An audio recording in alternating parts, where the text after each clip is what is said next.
اعوذ باللہ من الشیطان الرجیم بسم اللہ الرحمن الرحیم۔ عزیز طلباء و طالبات، السلام علیکم۔ بیٹا آج ہم لوگ 12 دسمبر پہ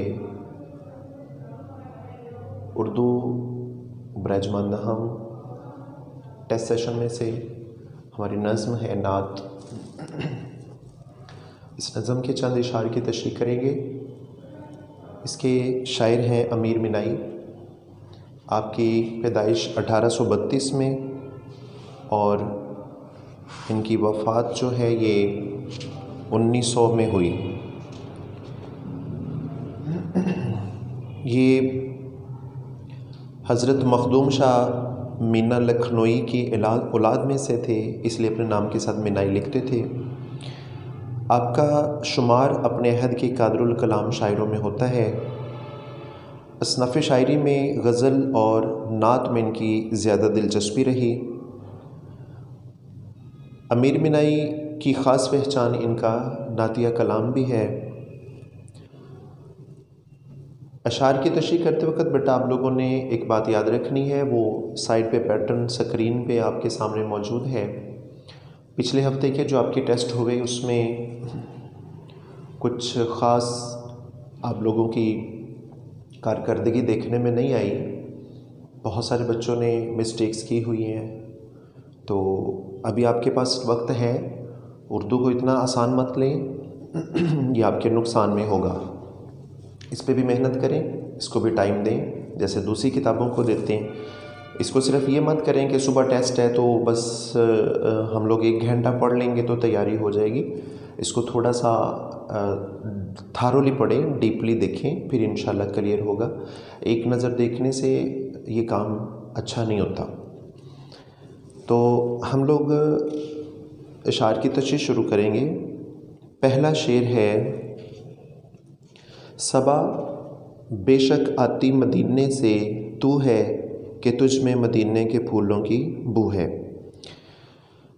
مختصر سا مفہوم اگر آپ بنائیں گے تو یہ اس طرح ہوگا: صبح کے وقت آنے والی ٹھنڈی ہوا یقیناً تو مدینے سے ہو کر آ رہی ہے، کیونکہ تیرے اندر مدینے کے پھولوں کی خوشبو رچی بسی ہے۔